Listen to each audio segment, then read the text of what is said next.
Jays lose 7-3, I guess the final score was, on a bottom of the 10th inning walk-off grand slam by Paul Goldschmidt. You could have called this 4-3, but I guess the ball just kind of hung up long enough for it to leave the yard, makes it 7-3. That pads Goldschmidt's stats, but it doesn't really make any other difference for the game. This is a walk-off, bottom of the 10th, extra innings, absolute soul-crushing loss for the Jays tonight. Not a whole lot to say about it, honestly, mostly because a lot of it has been said before. The Blue Jays offense simply cannot get a hit in key moments. 2 of their runs came on bases-loaded walks, which are runs that the other team gives you, because the Blue Jays certainly didn't take them. They were, I believe it ended up being 0 for 9 on the game with runners in scoring position. 0 for 9. 0 for 9. George Springer got the other run with a solo home run. Good for him, but I mean, 0 for 9. This team. 0 for 9. Wasting another solid start from Jose Barrios. He was pretty good. He kind of got burned at the end by Adam Simber giving up an extra run to tie the game. But, I mean, whatever. Sometimes relievers who inherit runners let some of those runners score. That happens sometimes. Barrios on the whole was pretty good. He was good. And his outing was completely wasted because this team can't score. But that's not even why I'm upset. Really, why I'm upset is Charlie Montoyo absolutely spiked this game. Absolutely ruined it. So we're into the extra innings, and we've already used Phelps and Simber and Richards. Garcia pitched yesterday, so I guess they don't want to use him today as they absolutely had to, and Tim Meza is still hurt, which means you're running out of reliable arms. That's a problem in and of itself. To my mind, this is where you bring in Ross Stripling. This is what he's for. If you're going to be settling in for what you hope is a long stretch of game yet to be played in the extra innings, your long man, a guy who's a starter, a guy who can get guys out. That's your guy. That's who you go to. But no, Charlie decides to go to Julian Merriweather. All right, that's not a great idea, but it kind of works. He gets a couple of outs. And then we have runners on first and second with 2 out. And then the rookie, Gorman, is going to come up. And Charlie thinks, aha, well, Gorman's left-handed. I guess I should put a lefty in there. Honestly, that seemed to be his entire thought process. Never mind that the only lefty you have, I mean, Andrew Vasquez is on the roster, but he pitched yesterday, so you don't want to use him either, and he's not especially good.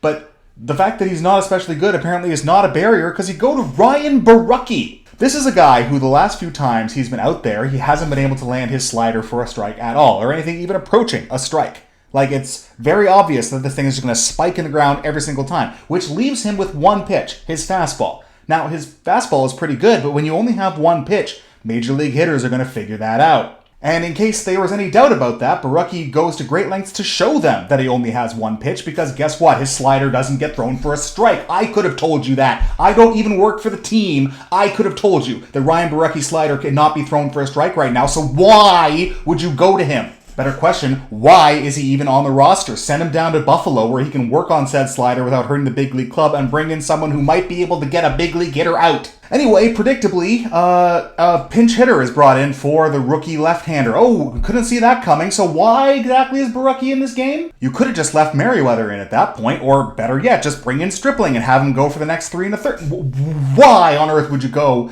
to Borucki just because it's a left-hander? You understand they can pinch hit guys, right? You understand that you can't pull Borucki out after you've been pinch hit for him, right? You understand that, right, Charlie? Like,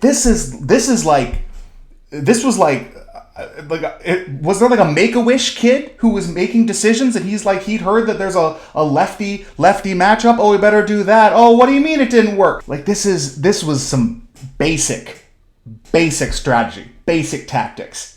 Nothing about this was advanced. Nothing about this required you to have big league experience to be able to work this out. This is obviously, because the pitcher has to be in there for 3 batters, obviously you pinch hit for your rookie lefty with a guy casually hitting over 300 with a 6-game hit streak. You have him as a right-handed hitter. You have him on your bench. Obviously you bring that guy in. Charlie, do you not know who's on the other team? That's kind of your job. Anyway, Borucki shows the world, and especially the next hitter, who's, by the way, Paul Goldschmidt, shows these guys quite clearly that he can't throw a slider for a strike by spiking a whole bunch of them in the ground and walking said guy with a 6-game hit streak. So now the bases loaded, and yeah, it's Paul Goldschmidt, knowing damn well that you have one pitch. And Borucki throws that one pitch a bunch of times, and then Goldschmidt puts it in the seats, and is the most obvious and predictable outcome for this whole thing.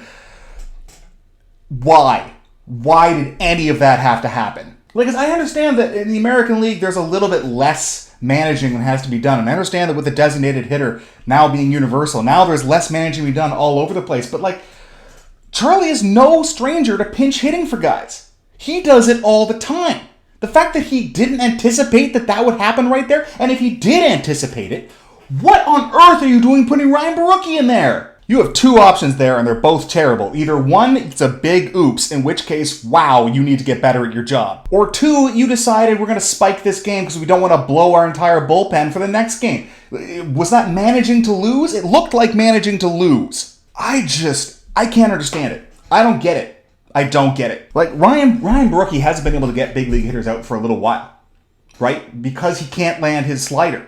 He can only throw fastballs. Big league hitters have figured that out. He should be down in the minors until he figures out how to throw his secondary pitch for a strike. Without it, he's useless. So one, why is he on the roster? Ross, why is he on the roster? He shouldn't be. He can't contribute. Send him down there. Call up anybody. A warm body. I don't care who. Somebody who can maybe throw a strike and another pitch that can look like a strike so you can maybe get a big league hitter out. Two, he's on the roster. Why is he in the game? Just leave Julian Merriweather in. Or even better, bring in Ross Stripling and then set it and forget it. If you don't want to manage this game, if you want to do less, which it seems to be what you were doing here, just leave Ross Stripling in there for like 2 or 3 innings until the game's over or whatever. If he loses, okay, so be it. But at least you had a decent plan that might feasibly work. Bringing in Ryan Borucki is not a plan that conceivably work. There is no positive outcome here. Either he walks guys in because he can't land his slider, or he just lays his fastball in there and Paul Goldschmidt crushes it, which is what happened. Just an absolute failure from team management.